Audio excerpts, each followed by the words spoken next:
Hello, everybody, and welcome to another edition of the Bengal Tiger Podcast. I'm Mekhi Wingo, and joining me once again is Shea Dixon, back in Baton Rouge from Tampa. How was the trip? How you feeling? Tired for between starting the month of December, the Heisman, and then hmm going straight into traveling for Christmas with family, and then right to Tampa for a whole week. So Tampa's nice. Downtown Tampa's actually really cool. So that was fun. Got to see a lot of LSU fans, see a lot of people from the board.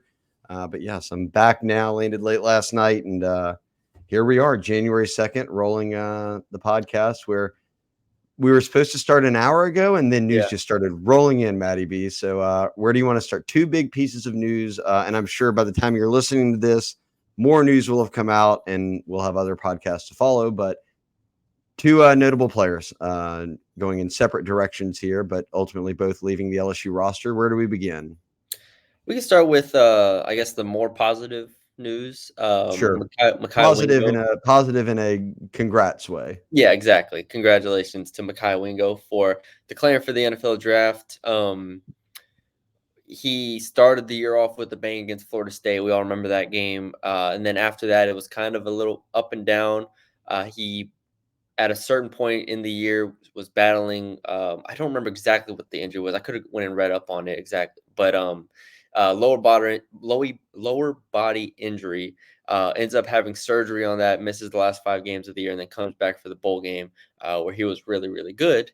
Has 2 sacks, and I thought played one of his best games of his career. So good to see that he's back at 100%. But yeah, he leaves the game and um, you know, within 24 hours declares for the NFL draft. So congratulations to Mekhi Wingo. We'll talk about, where it leaves LSU on the defensive line, but at the very least, I think he's an all SEC caliber player when healthy. Yeah, again, kudos to Mackay, great kid. We've spent both of us a lot of time around him in his 2 years here, and this was a guy, Matty B, who did not have to play in the game. I mean, he was coming off an injury, rehabbed it, as he said, blood, poured everything he had into it with the rehab to get back for the bowl, to be there with his team. And I don't think it was just, and look, he had two big plays in that game in the second half that in the fourth quarter that led to getting some stops and LSU ultimately winning the bowl game. But Mackay had said, or I think people look at it and are like, well, he came back to the bowl so that he could up his draft stock. I mean, he's got enough tape out there over the years that teams know what they're getting. Yes, it showed that he's healthy again, which is great. I honestly believe that he wanted to come back and be there with his team because this was a kid who wore number 18, and that meant something to him as someone who transferred in from Missouri. He was LSU's rep for the Leadership Council with the SEC. He was at SEC Media Days as one of their representatives. So this was clearly a guy that Brian Kelly, the staff, the players all viewed as a leader on the team. And he played like it, coming back all the way until the end. So kudos to him. His mom was the team mom. I mean, they really immersed themselves in LSU after coming from Missouri. So let's see where he ends up in the NFL draft. I don't know exactly what round he'll get picked in, but I do think he's a guy that has an NFL future. Yeah, and I'm interested to see how the pre-draft process goes. I think he's incredibly strong. A lot of his stuff, though, I do think is visible on tape more so than a guy who's going to test like out of this world, which is fine. Sure. And we'll see. Obviously, there will be questions about the injury and whatnot. But as far as intangibles go, which I think will matter, and as far as tape goes, you're talking about as a true freshman, where was on the all freshman SEC team in his first year, and then goes to LSU, has a great sophomore season, and has a good season when healthy as a junior. So congratulations to Mekhi. Real quick, do we want to talk about just the defensive line and Yeah. where? Well, and I almost said blood, sweat, and tears. It'd be a good time for me to, and this is not an ad. This is just us doing, giving me a shout out to the folks on the board. I'm in the blood, sweat, and tears shirt right now. If you're watching online, Yeah. and that's our buddy Cordell Music, Cordell. and you can check out his website, Cordale Music, muzik.com. But he's been a member of the site for a long time. He's Yeah. relaunching his brand. He sent me a hoodie. Does some great stuff. You might have heard his intros on the Jordy Colada show, but we'll link up with him sometime. We got to get him to do an intro for our pod. That's what There we you go. need, Matty B. Once we get back settled into the pods each week, we'll just Mm-hmm. get Cordell to drop us an intro. He'll rap about you, Matty B. But yeah, Yeah. shout Well. out if you like the sweatshirt. This is not a sponsored ad. This is just me showing love to an LSU fan who's been on the board for a long time, loves Yeah. recruiting, loves the team. But yes, this is the Mekhi Wingo sweatshirt of the day. Blood, sweat, and Blood, sweat, tears. and tears. It Shout out does. him. But I said it on the board, and now that I'm thinking about it, because the narrative has been, Matty B, that LSU's D line, they really could, like, the perfect scenario would have been Mekhi and Mason Smith coming back next year, which was your two starters. Mekhi going pro is not a shock. I think all eyes are on Mason Smith, given he missed a year with injury. He really didn't get to his norm kind of until the back half of the year. Does he come back for another season? We'll see. The NFL draft declaration date is still a little bit away here in mid-January. So he's got some time to talk to the coaches, figure things out there.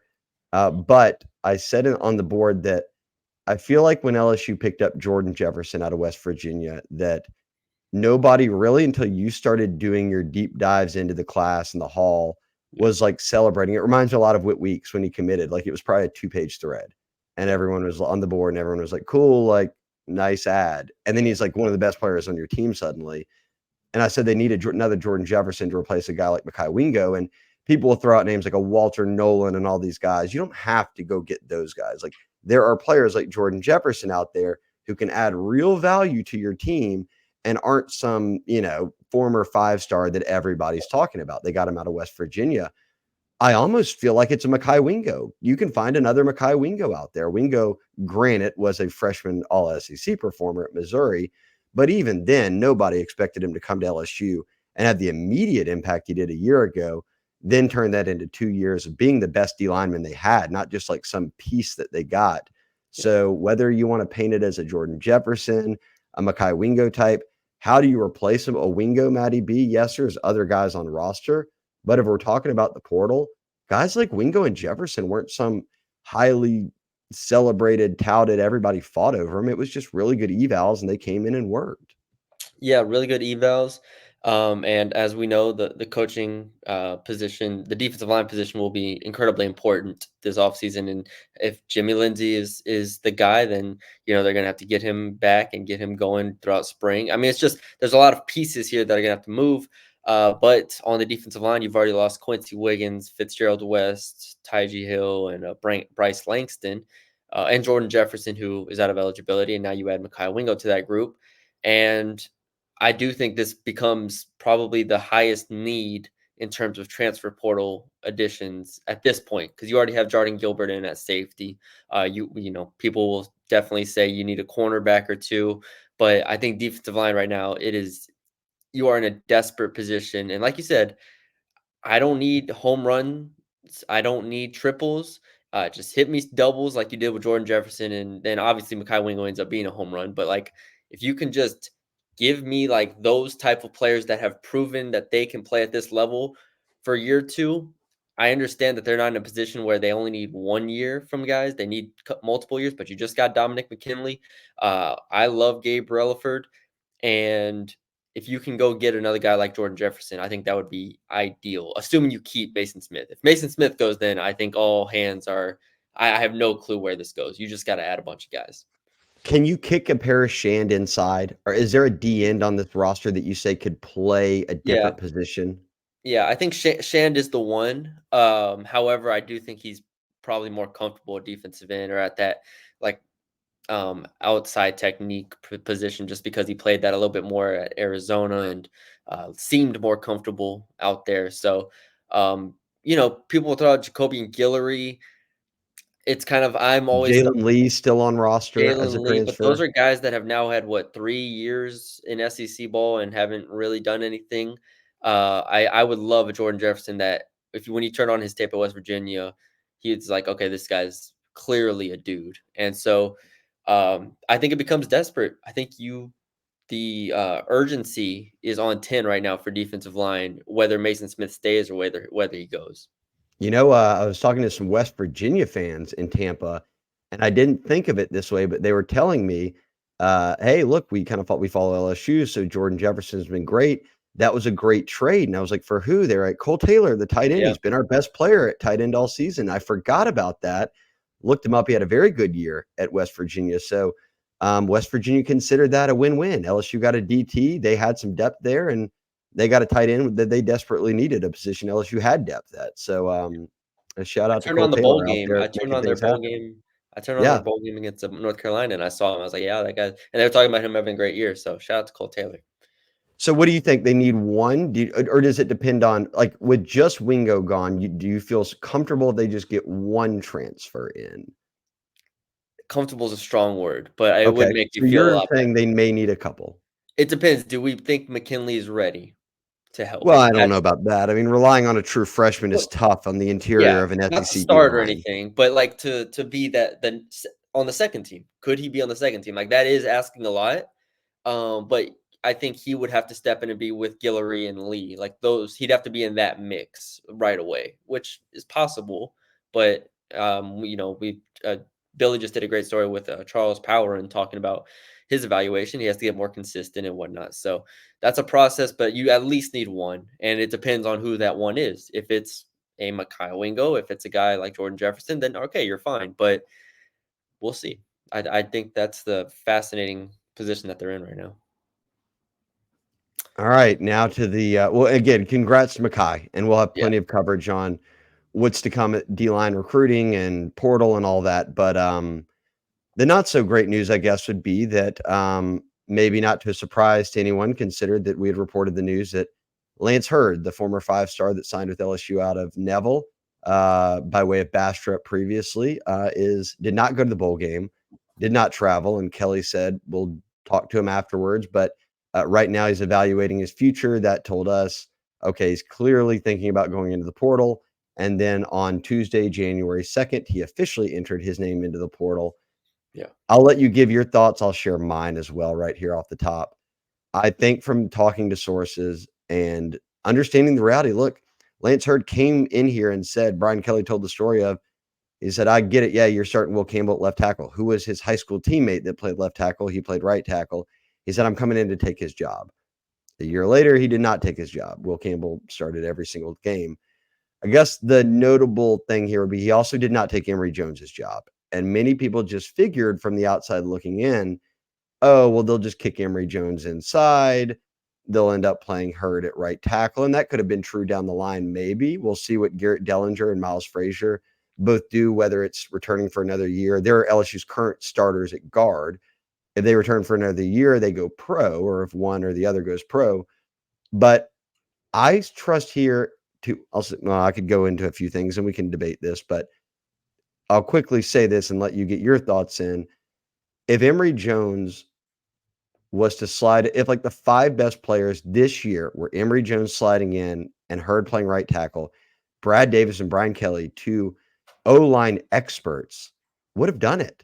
They weren't. They didn't. They stuck with Miles Frazier and Garrett Dellinger, and I saw no reason for them not to. I never once this year thought, man, they should shake up this starting five that they were able to go with from game one all the way until the end. And okay, it's a complex topic. It Lance is. Hurd Lance Hurd is my number one player of the 2023 class still. Like at this That's moment, fair. I think he is like I did it 2 weeks ago and I thought he was the best player still. With that being said, he didn't have a freshman year, and he played a good amount of snaps. I believe he was sixth in the team in terms of offensive line and snaps. He was truly the sixth man on the offensive line. So he got a lot of looks, a lot of reps, and in those snaps, I believe it was like 170 or something. He had a good amount of holding penalties. He wasn't perfect on the outside. He had some room to grow, and because of that, I think it solidified the starting five that they had.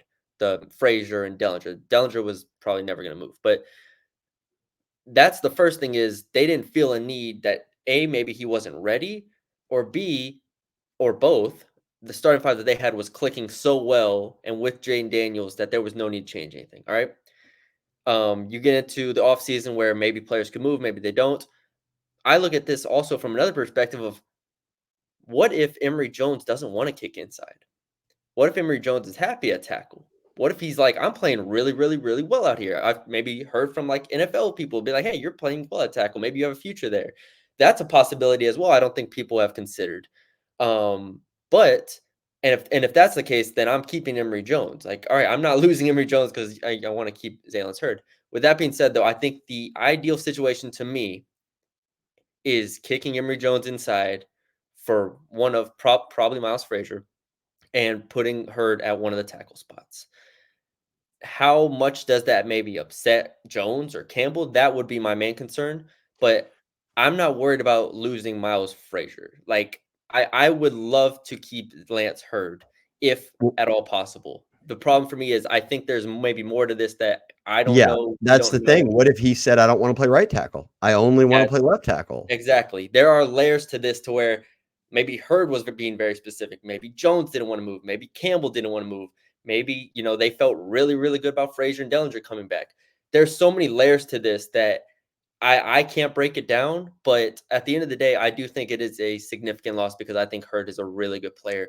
And what could make it worse is if he goes to a competing team in the SEC. I do think that would compound things a bit. It's one thing if he goes to USC, well, they play USC, but if he goes to a team that they don't play, Oregon or something, but if he goes to fill in the blank, A&M, Alabama, wherever, then it does compound things a bit. So it's not a good thing, but I admit there's enough factors here that I don't know that I'm comfortable with saying, okay, I trust Brad Davis and Brian Kelly to have made the right decision if it was in their hands at all.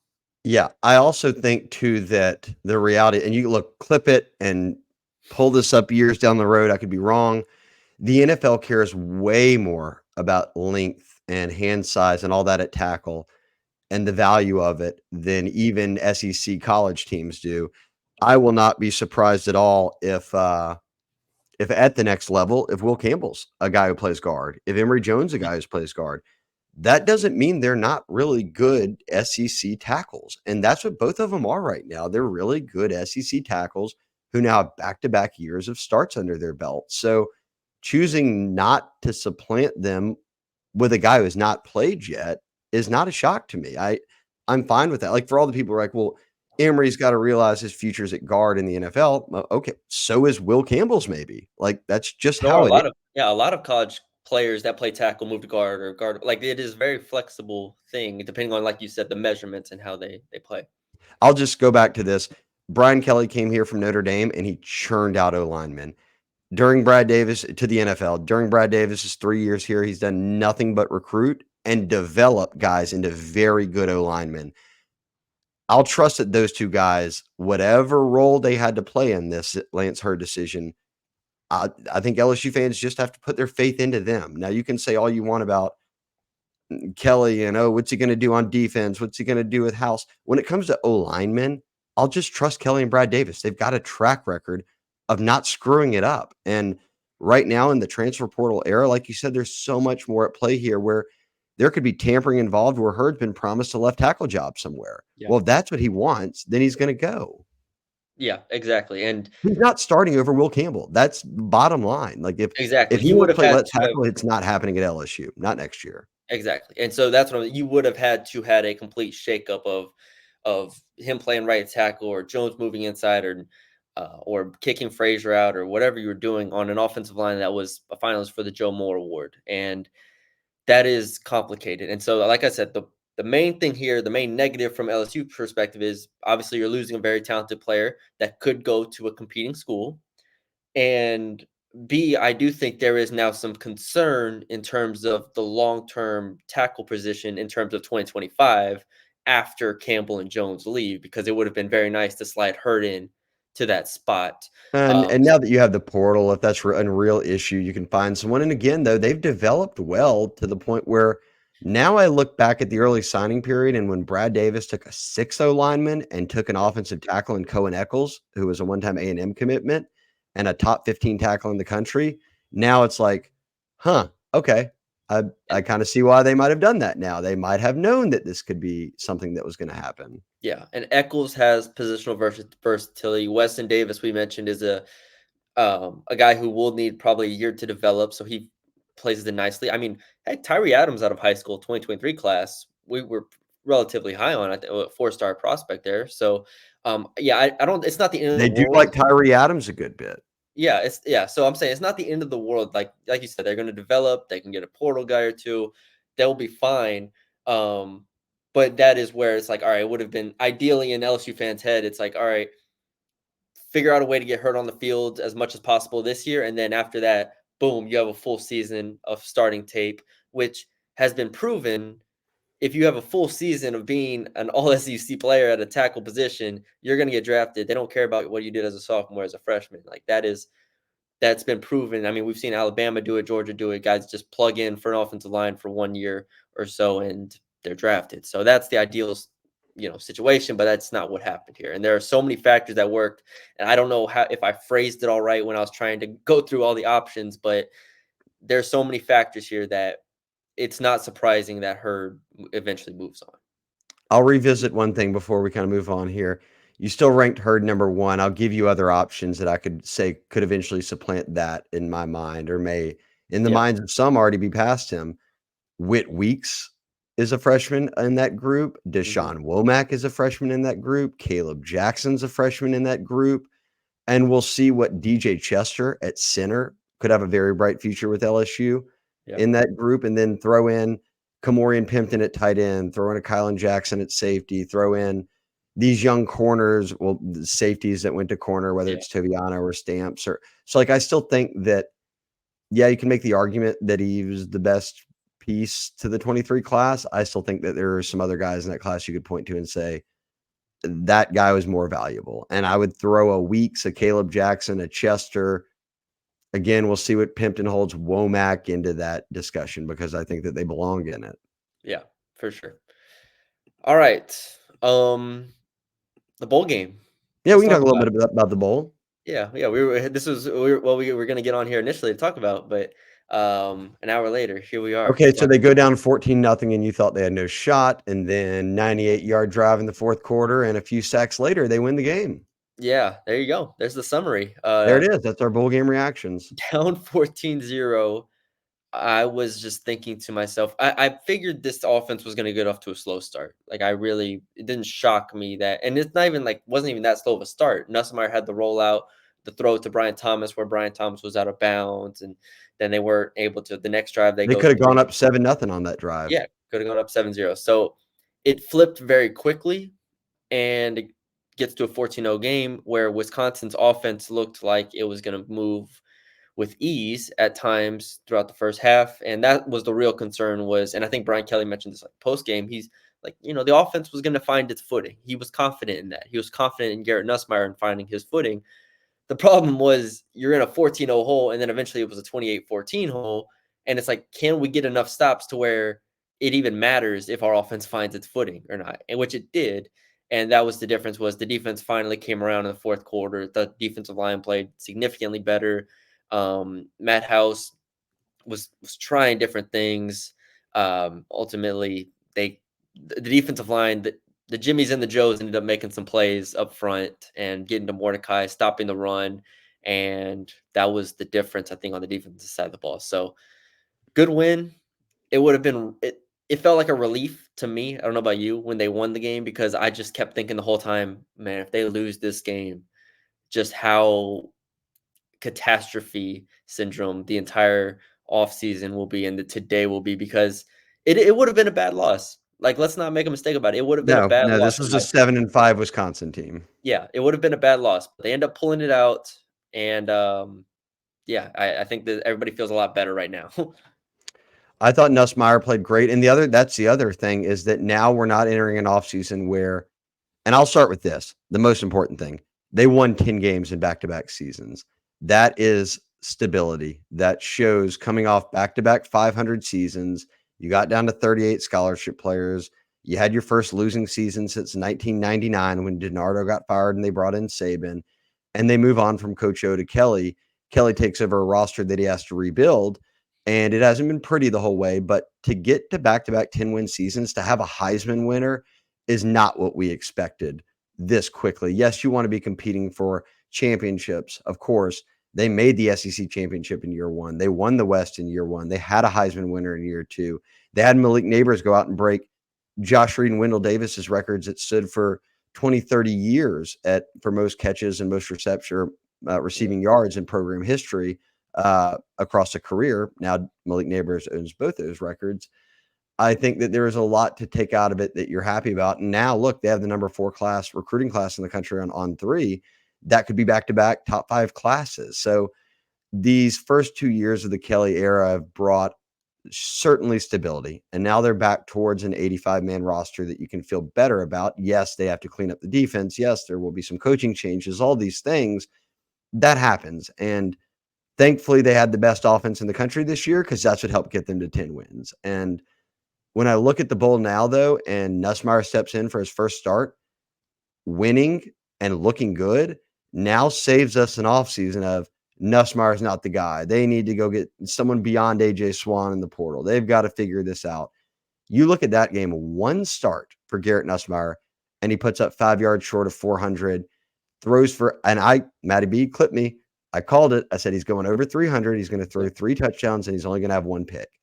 And the 1 pick, I think that Brian Thomas thought Nuss was scrambling, so he broke his route off, and then Nuss threw it.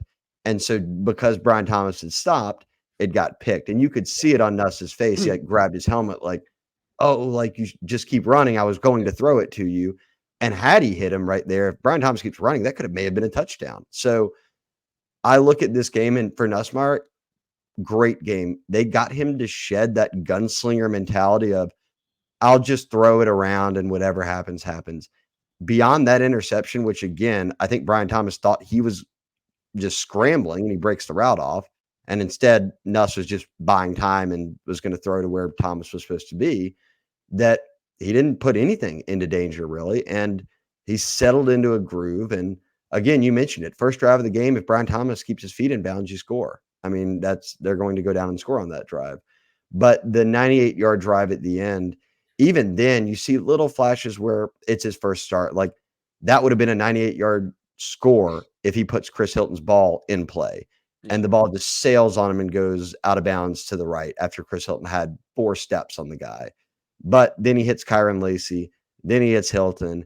Then he hits BT for the touchdown. 98 yards later, everyone thought, okay, there's no way. They're going to go down and try to kick a field goal. No, they go down and score, take the lead. Defense gets the sacks. But I thought it was a great game by Nussmeier and definitely gives him that confidence boost going into the offseason that I can handle this. I'm the guy.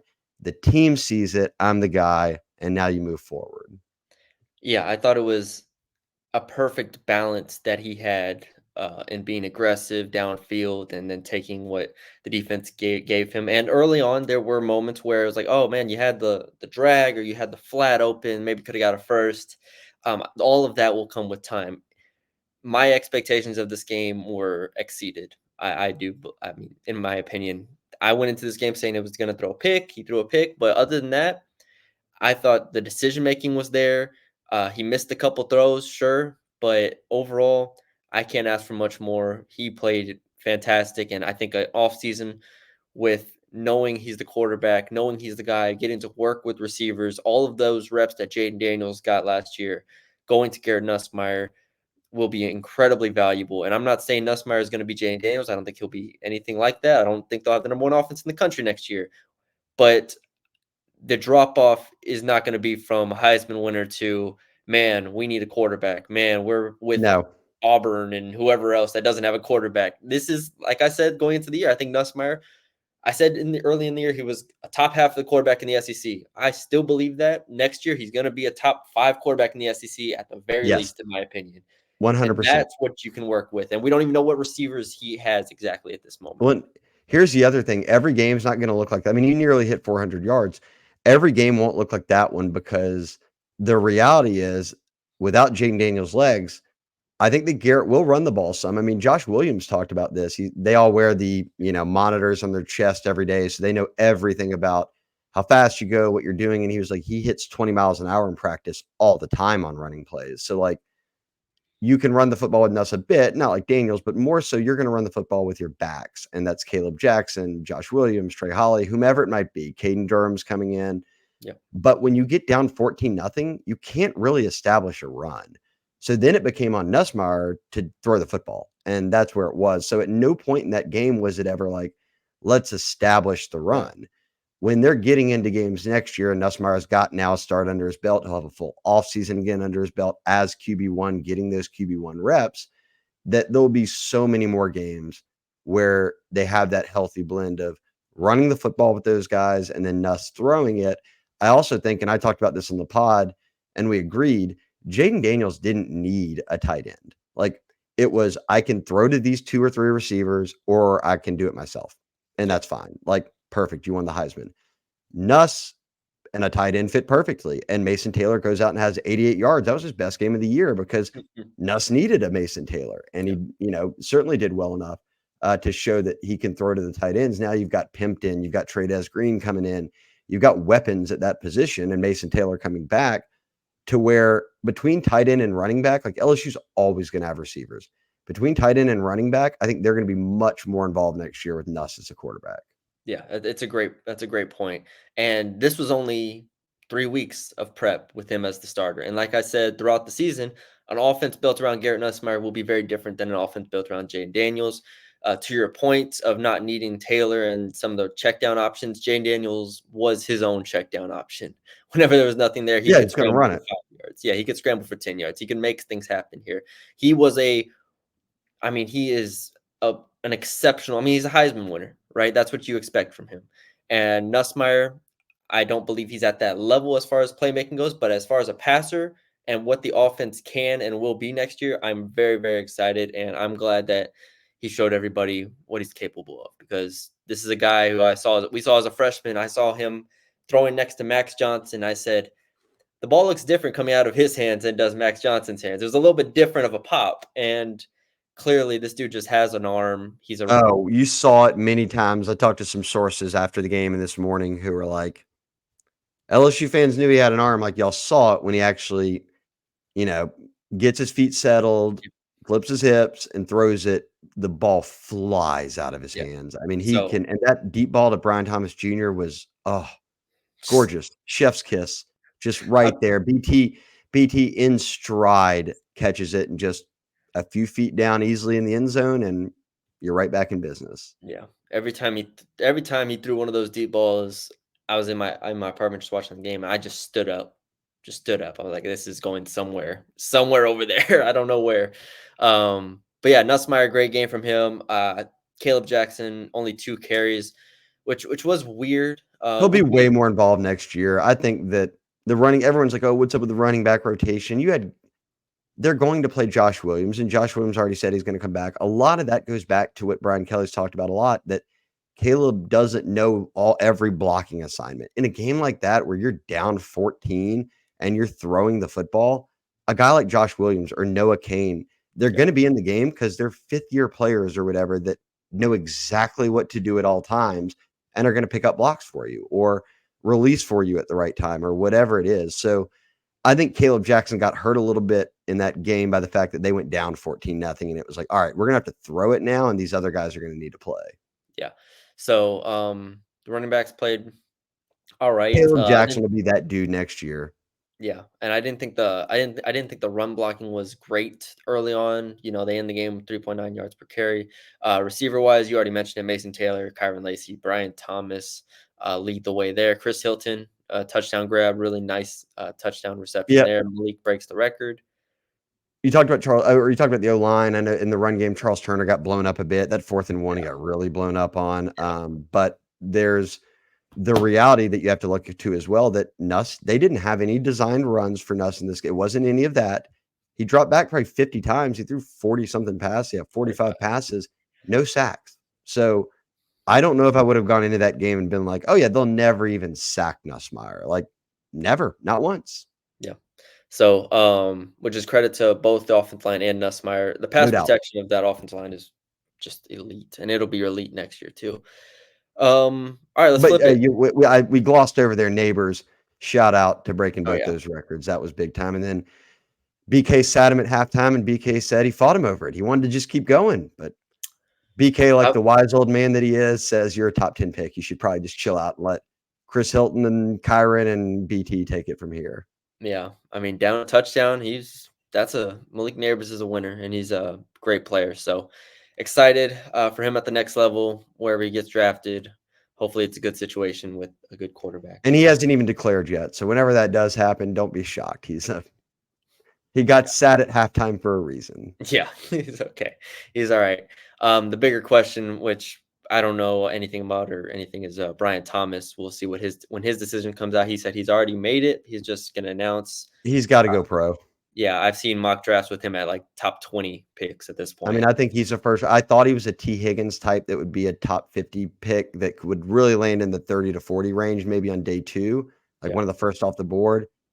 After a while, now then when you see him again in this game as wide receiver 1, 2 touchdowns, put the team on his back. You go to him when you needed him most at the end to get the game-winning touchdown. I think he's a first-round pick. I think they'll have 3 first-round picks with Daniels, Neighbors, and then BT. Yeah, it's crazy. All right, flip it to the defense. Oh, Tanner Mordecai, career high game in passing for during his time at Wisconsin. Yeah, looked like SMU Tanner Mordecai out there. Put up 500 yards of total offense on LSU's defense. Are you shocked? No. You know how many times I've had to hear this year over the press box of them come up and be like, and that is a career high passing day for the quarterback of the other team. Yeah. I did go into this game. I think this is okay, how do I phrase this?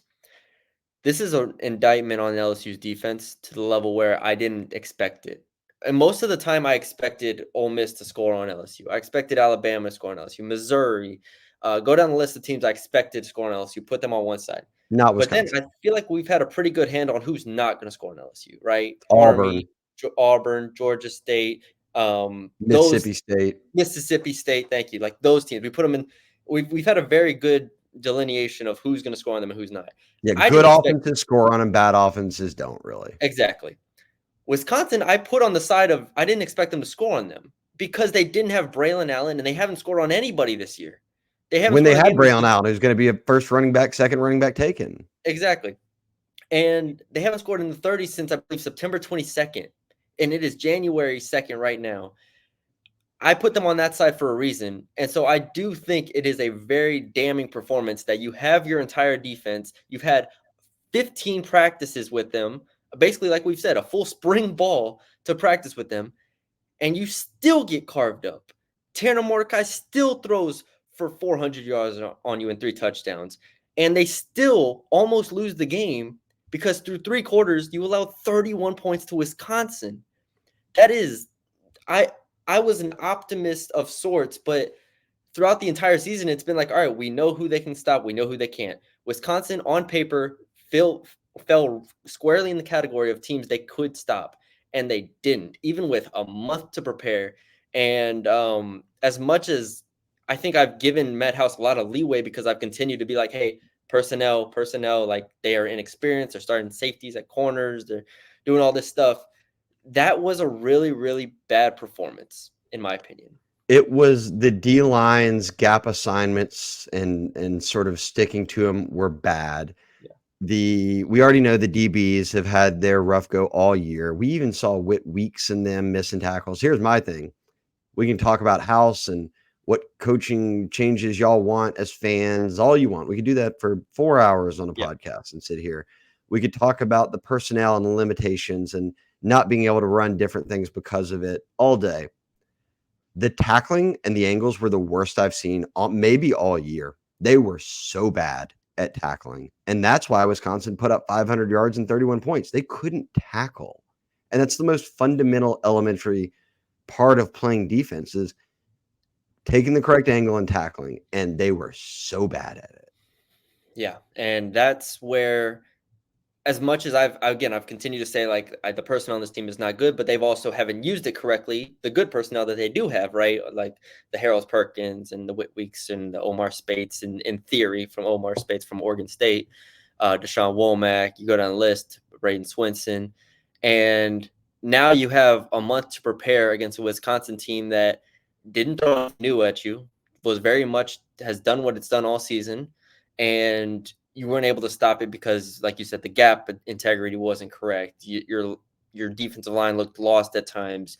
You blitzed, but the blitz didn't look like it was coming from the correct spots in terms of filling your gaps and getting a free rusher off the edge. Like, it felt like the 6 against a 5 were just mismatched, and it allowed Tanner Mordecai to have time and one-on-one situations with receivers against a defensive back unit that we've said is undermanned and underexperienced. So even the run game without Braylon Allen, I saw their third string running back go for a 38-yard or whatever, I thought 33-yard it was the touchdown. fourth string running back. Fourth string running back go 30-something yard touchdown untouched, running in between the tackle, like running up the middle untouched. Yeah. So it was so painful to watch. Yeah. And so that's where it gets to. This was one of the more depressing performances of the year defensively, and in a year that had a lot of depressing performances defensively, of disappointing outings. This one was one where I was genuinely like, "Well, Wisconsin should not be scoring in the high 20s on you, let alone 30s." And LSU looked helpless. And now the biggest thing to me is it makes you question. No, we haven't heard any coaching changes yet, but it makes you question. You've had a month to work with these guys now after the season, and it looks the same as it did against Texas A&M. So why am I going to believe that in spring ball, when you have 2 months to work with them, that they're going to make a drastic step forward at those positions? Why am I to believe that in fall camp, in a month, it's going to take a drastic step forward? That's how I would look at it. And that's the most alarming thing to me. And so that's where I'm at right now. Well, and I look at this too at the end of the game and give them props here, and I will. Yeah. Wisconsin comes out of halftime, they scored immediately. And it was like, all right, down by 14 again. Like, here we go. And then every other possession the rest of the way resulted in, for Wisconsin's offense, punt, field goal, punt, turnover on downs, where they sacked them a ton on that final drive, and LSU wins the game. And Brian Kelly was asked what changed, and he said, basically at halftime and after that first drive where they came out and scored, and this was, you can take it how you want. This is just what he said. He said the guys, meaning, I don't know if that means the players, the coaches. I took that to mean the players, but he said the guys were wanting to go back to base defense. So we got back into base, and then it made it difficult on Wisconsin. And then he said, then we decided to start overloading the blitz to make sure they didn't have the time to get the ball off. And they sack them. And it was like, all right, then where was this all game? Like, you had a month to prepare. This is not a complicated Wisconsin offense. You're not playing Lane Kiffin. You're not playing Eli Drinkwitz. You're not playing any of these teams. You're not playing Florida State out here with Keon Coleman dunking on you. This is Wisconsin. And I compared them to, like, again, I went into this game saying Wisconsin's like the Big Ten's version of like Auburn. And Wisconsin, for 2 quarters and 1 drive, put up 28 points on you. And then you figure out something to change. Credit, you figured it out. Cool. You still almost lost the game because you couldn't figure it out for 2 quarters here. And it's ridiculous. Matty B's watched too much LSU defense this year. He's mad now. Too much bad defense. I've watched too much bad defense. For Danny, as someone who also graduated from North Texas, yeah, and the only defense that was worse than LSU's was North Texas's. So yeah, the 2 biggest disparities between offensive efficiency and defensive efficiency: LSU 1, North Texas 2. Those are the 2. And those are 2 teams that you watched every Saturday. Congrats, Matty B. Yeah, it is not looking good. That was the most disappointing thing to me. Was I believed with a month of preparation, this was going to show like, hey, we get this guy in a better spot. We know how to execute this, or we know how to tackle, or we know how to slow down Wisconsin without Braylon Allen, and they couldn't. So Tanner Mordecai carving you up. Well, and people who fear that, there's no way it'll just be the same next year. I don't quite. And look, again, we'll see whatever coaching changes come. I'm just, and personnel wise, all that. The personnel a year ago was certainly better at DB, at corner for sure, because and they had taken some transfers. You had Jay Ward on that team. Obviously, we talked a ton about Garner and Converse and what they did for him and allowed them to do more things. But those were not all, like, Jay Ward's a great player. Those weren't all world players, and they still had the number 60 defense in the country or whatever, like middle of the road defense, which when you have the number one offense in the country, they might have been undefeated this year if they had the number 60 defense in the country, just not number 100 and something. And Matt House was considered like a halftime guru a year ago because they would go out in the first half and not look great, come in, make adjustments, and all of a sudden it was like, oh, the other team only scored a touchdown the entire second half or 2 field goals the entire second half, and LSU won the game. That wasn't there this year. Again, pin it on whatever it might be. But my point being, we saw such a big gap and jump from a year ago to this year, going from a middle of the road D to the one of the worst defenses in college football. And not that much really changed. Yeah, you lost some guys, but they weren't former 5 stars. They weren't Yeah. all world players. I think that the Ojalaris, all them, yes, like when you lose those kind of players, that Greg stings. Brooks. Greg Brooks was Greg what Brooks, was. obviously. Brooks had Greg Brooks remained healthy, and we obviously prayers and thoughts are Yeah. with him during his long battle, but he changes things for you because he plays everything. You can put him at corner and he'll Yeah. play corner. He Baller. can do anything you want him to do, much like a Jay Ward, much like a Converse. Yeah. Maybe you have some of that next year on the roster. I don't know, but or we'll see at least. I don't think that they just dwell in the hundreds. They'll figure a way to get back to the middle of the pack. And I'm not going to sit here and promise I'll have a top 20 defense. That'd be ludicrous of me, but they did it last year with a defense that was being Yeah. built up from 38 scholarship players. Yeah. Like it can happen. There weren't a bunch.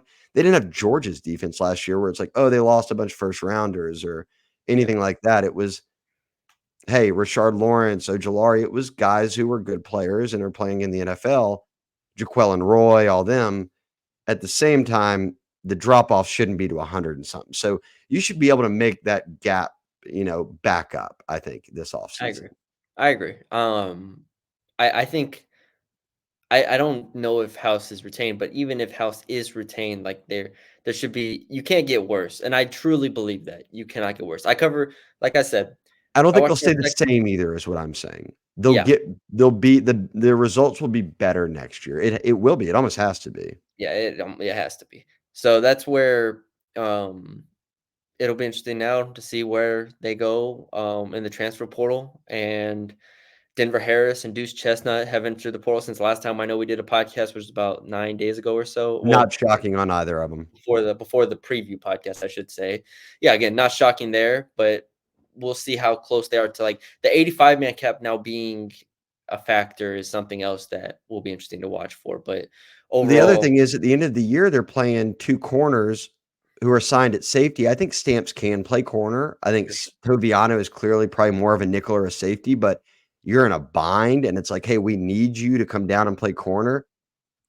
So yeah, maybe he goes back into a nickel role. Maybe he goes back into a safety role. The reality is Sage was their best corner this year, and he's a safety. So yeah, then Stamps comes out today and says, shout out to the fans for supporting me, the coaches who allowed me to stay out there and battle with my team. Wish me luck on my surgery. I've been playing injured. And it's like, oh, well, that can like Stamps was often there. And he's a true freshman, but yeah, there to make the play. And it's just like, oh, I didn't make it. And then you realize, oh, he's battling an injury. I'm assuming it's going to be upper body to where, and I'm sure all the former athletes here could speak to it that are listening, that if you're playing injured, you go from like 100% efficiency to 70 or whatever. And that could be that kind of gap between 70 and 100 where you don't make that play or you don't make that tackle or whatever it might be, let alone that he's a true freshman. So I think the more you kind of take a step back and understand that there's probably a lot going on that we aren't privy to, yeah, then you start to realize, okay, like you said it midseason, you're like, man, Mekhi Wingo looks banged up. He doesn't have that burst that he had. And then suddenly it was he's having season-ending surgery because he has now been playing through an injury that he wants to play through, but now it's time to go ahead and get it cleaned up. So yeah, that kind of stuff happens all the time. And now as the season ends, it's not a shock at all when you look to the offseason and you suddenly see 6 guys on D had shoulder surgery or something to where they're like, oh, they were playing banged yeah, up. I'm not making excuses. I'm just saying you had such limitations. And when you have limitations and those guys are injured or young or whatever it is, it just compounds it. yeah. I will say right now, I want Javian Toviano starting at nickel next year. You want I want, nickel? yeah, I just want All him right. full time nickel. I want Harold Perkins either one of inside or Jack. I want them to figure it out and play him there the Well, entire Greg year. Penn and Whit Weeks are going to play inside, and I'm perfectly fine with that. Yeah. So wherever they want to put Harold Perkins, pick one of the two, train him. They have a much better idea than me as far as where they want to try him at. But when we went to the bowl practice, sat there and watched him work with Jancic on pass rushing moves for a good 15 minutes, just one on one. So I do think they have a long term like vision of him maybe trying to play Jack a little bit next year. But that's off the topic. Just some thoughts there. I Oh, was going down my 10 wins, 10 takeaways. We've hit on almost all of them. Quickly, I want your reaction here. Is Are you okay? And I think everyone's good with running back. And again, running back, we've seen it this year as a position freshmen can step into. So they'll have Caleb Jackson, they'll have Trey Holly. You'll get Josh Williams back most likely, who's a great veteran to have. And then you bring in Caden Durham. I think they'll be fine there. We are now, at least for now, we're going to say we feel very good about Nussmeier. They brought in AJ Swan. You've got competition there, someone who started double-digit SEC games. So I'm fine there. We know their tight ends are going to be good. Mason Taylor showed it with his 88 yards that yep, Nuss will look to tight end. Trey Green is the number one tight end in the country. He arrives to campus here soon. And then you've got Kamorian Pimpton entering year 2, who was a top 5 tight end a year ago. With him and Green, you're talking about 6.5 tight ends with catch radiuses that are hmm through the roof. So you've got options in the passing game there if you want to play 2 tight ends. But at receiver, we got to get a little taste of more of Kyron Lacey, who's coming back, Chris Hilton, who's coming back. You've seen Aaron Anderson a little bit. We haven't seen a ton, but they bring in Xavier Thomas from the portal. He had a great year for State in a very bad passing offense. He comes back to Louisiana.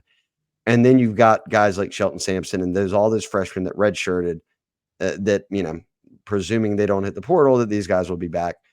Do you feel good enough about, like, for me, receiver, I never worry about at LSU. Are you good with this group? You can't always have yeah, Malik Neighbors. You're not always going to have Jamar Chase. You're not always going to have Jefferson.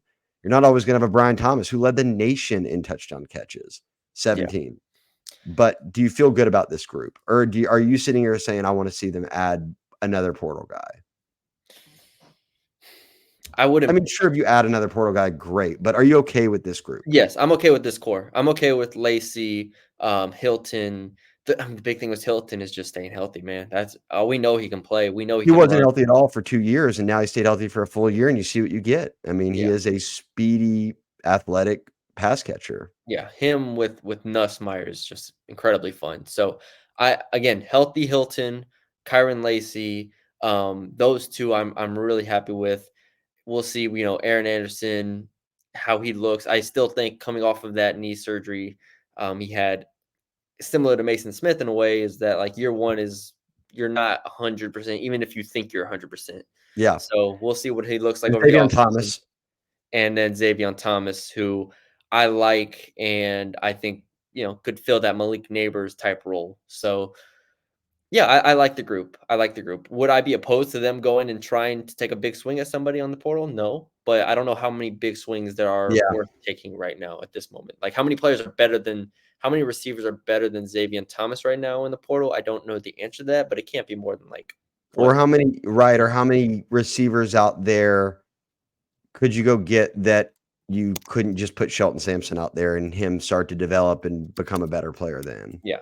And you have to think, if you do add a portal player, a portal receiver, then, maybe it disgruntles some Hey, receivers. your boy Kyle and Billiott's tearing up practices today in San Antonio day one, making catch after catch and mossing dudes and one-handed and sideline grabbing. So Hey, you could tap into a true freshman if you have to. They good. redshirted them all this year, but then again, like I said, you're not always going to have a Neighbors who led the country in receiving yards and a Thomas who led the nation in receiving touchdowns. So for me, I just don't worry about receiver when you're recruiting Louisiana. You're always going to have guys. Yeah. So, but yeah, I do feel good about that. Last thing, real quick. I don't know if like were you disappointed at all that we didn't get to see some of the other young guys? I understand it was a No, and I close said game that and on they're the trying to pod win. because I said that I think this game will probably end up being one that it's just like it's going to be the same. If it's close, it was just going to be the same personnel they played all year, as it should have been. Like you had to win the game. Yeah, I agree. You couldn't lose that game, and The disappointment is, yeah, they didn't win by 30, and then we could have seen everybody. exactly. And Brian Kelly would not have caught any. He would not have. He would not have caught the benefit of the doubt if they had lost the game. He'd been like, "Well, we got to play we got to play Jalen Brown at receiver. We got to play Yeah. Ricky Collins at quarterback." Like, that would not have mattered to fans. They would have been like, "Hey, you can't lose to Wisconsin." No, So, you gotta you win had the to game. win the game. So, Stability, I think 10 wins, that was awesome to see. I guess as we wrap up here and look again, we'll cover you guys on staff changes. Look, they have to find an offensive coordinator, whether that's on staff now or whether that's getting someone. They have to figure out things on defense. Certainly, I can tell you with not for a fact, but hearing enough from enough people I trust that multiple changes will be made on the defensive side with position coaches. And we'll see what Brian Kelly does here in the coming weeks. But he said, look, I'll evaluate it. I often point to a year ago. Look, Nick's like, when people are like, well, the timeline. Saban didn't hire his offensive coordinator or defensive coordinator until February last year. So, like, these coaches who have been around the block and all that, they're going to operate on their own timeline. And the season's over now. And Kelly said, I'm deep into evaluations. And I'd know too, at least on defense, the spots that they've been feeling out, the coaches that they're after, they've been going after him for like a yeah. month now. Like, this isn't something he's just now going to start. It's already in motion. So we'll see what happens there. But your best memory from the season, maybe to close things out here, in a year where LSU's offense finished number one with a Heisman winner and a receiver who broke two of the most impressive records that were held by LSU, catches and receiving yards for a career by Malik Neighbors. Best moment. Maybe not moment, but when you think back on this year, if you have to pick something positive, the easy answer is they won a Heisman. I think that's so easy to gloss over, as if Yeah, Heismans grow on trees around here. We went 60 years between the first one, Billy Cannon, and the second one, Joe Burrow. Now they go 5 years and they've got two. It's turning into like a little mini Oklahoma where all of a sudden it's like, oh, yeah, every few years you get a Heisman winner at quarterback. That's just what it is. Heisman U. There you go. I Jaden Daniels, I think I'm trying to remember the Florida game is the most. Missouri, Oh, yeah, Missouri. Yeah, when he but came out I of the was injury tent and but went the straight dog home mode games on him. the home games to me are the ones that obviously I'll remember more because I was there. So it's, You were at Bama. yeah, I was at Bama. That was a great. Obviously, I'll remember that and that game as a long time. But the Florida game, and then ultimately the A&M game too. But the Florida game Florida specifically was to me so silly. the Florida one It to me was was so one where I was easy. just I've never seen anything like that. He broke my brain in terms of what I thought a player could do on a football field, and that was the That 50-something yard run where that was a yeah pass, and he was like, "All right, I don't see anyone open. I'm gonna run." yeah And it was just like the all 22 view of that they show where he's just like casually gliding around an SEC defense and nobody touches him. And by the 10-yard line, he's just looking back like, okay, all right, nobody's here. yep. So yeah, the Florida game to me is the one I think I'll remember for a long time. That was a really interesting. Missouri is such a better win now than anyone realized at the time. But for him to go into the injury tent and then Incredible. come back out and lead two straight drives, touchdowns into the fourth quarter, win the game was crazy. Superman. He's Superman. That's what it is. He was Superman for this team. So shout out to him. Shout out for an incredibly fun season to everybody involved. Obviously, the defense made it a lot more of a roller coaster than I think most people wanted, but we'll remember it one way or the other It's for it football. being Hey, a look, crazy year. and Brian Kelly, he said it in his post game. LSU put out a video of it. And the reality is 2 years in a row, like this year, they should not have lost at Ole Miss. When you put up 600 yards or whatever and score 49 points, you should never lose a football game. They would have been 10-2 and played in a New Year's Six Bowl. A Yep. year ago, they should not have lost that last game to A&M. Now, granted, A&M stepped up, they played at their talent level Yeah. and won that football game. But had they won that game, they were a 10-2 team going to a New Year's Six Bowl. You would have been not in these Cheez It Bowl and ReliaQuest Bowl. You'd have been playing New Year's Six Bowls and an SEC West champ and a Heisman winner your first 2 years after taking over a scholarship or a team that had 38 scholarship players. Like, that's wild. Now they're learning how every game counts. And Brian Kelly, what I'm saying is Brian Kelly told the team afterwards, you got the 10 wins again. We can do that in the regular season with an expanded playoffs. You guys are in the playoffs now. You win 10 games, you're in the playoffs. If you're an SEC team and you're 10-2, you're probably getting into the playoffs. So, yes, I know OU and Texas are coming in. Yes, I know that makes things a little bit tougher. Yes, I know they're getting rid of divisions, which honestly helps the West teams more than the East for a year. But if you win 10 games next year, you're in the playoffs. That's the only goal, get in the playoffs. And people are asking, can you compete in year 3? Oh, don't pretend they're so far away from it right now, considering they hit 10 wins both years. Yeah, 10 and It's 4, 10 right and there 3. for them. Right there for sure. So, with that being said, we can wrap it up. Busy Yeah, we made it in an podcast. hour. It's not even a mailbag pod, but we talked forever. Just me and Yes, you. I think this is our first non-mailbag hour podcast, but we had so much to cover there. Um, that was good, and hope y'all enjoyed it. Hope y'all had a great New Year. I hope y'all had a great holiday season. Back to work for everybody, and back to the grind now. LSU, obviously, we'll see the portal window closes for LSU Yeah, January this week. 6th. Yeah. Yep, So, this week. So we'll have all that covered, and then and a after that, reminder, grad transfers don't use the port. They can just come and go yeah, whenever. So this is exactly. only for underclassmen. Exactly. So, and then after that point, we wait until spring ball, and that's when the second portal window opens. After that, was late April, I believe it is, somewhere Yeah. along that lines. And So, and I guess another reminder would be you don't have to be committed anywhere, you just have to be in the portal. So, like, correct. LSU can be picking up guys after this week that are in the portal. They just have to be in by then. So, I think that's what people are watching is what LSU guys are in by this week, and then you move forward. But wrapping up here, Billy and I will have a recruiting pod this week, multiple recruiting pods, because on Wednesday, Harlan Berry, the number 1 running back in America for 2025, announces his decision. LSU's the on-3 RPM leader.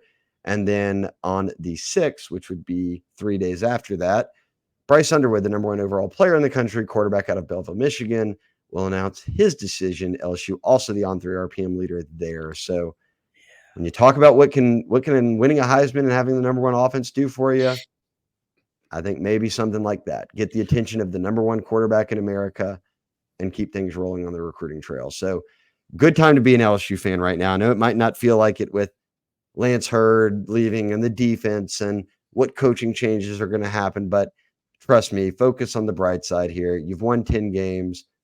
That stability. This was a team coming off, again, the first losing season since Jerry DiNardo in 99. And they managed to reel off back-to-back 10-win seasons under Kelly to start out the Kelly era entering year 3 and maybe 2 back-to-back top 5 classes. And now as we turn the page to 2025, and we're still waiting on Terry Bussey, another 2024 kid who will announce in February, but they just got a 5-star in Don McKinley. Can they keep it rolling with Harlan Berry and Bryce Underwood, 2 more 5-stars? Things are going well. Trust me, every team but like 4 or 5 out there would trade spots with LSU right now. Yes, for sure. With that being said, leave us a like, comment, share, subscribe to the YouTube channel if you haven't already. Thank you all for joining us. Leave us a 5-star rating and review on the audio side if you are listening on Spotify or Apple. We appreciate all of you. We have plenty of content coming up on the site. Like Shea said, I'm going to start diving into basketball even more deeper than what I've been doing. So, yeah, stay tuned for all of that, and we will talk to y'all later.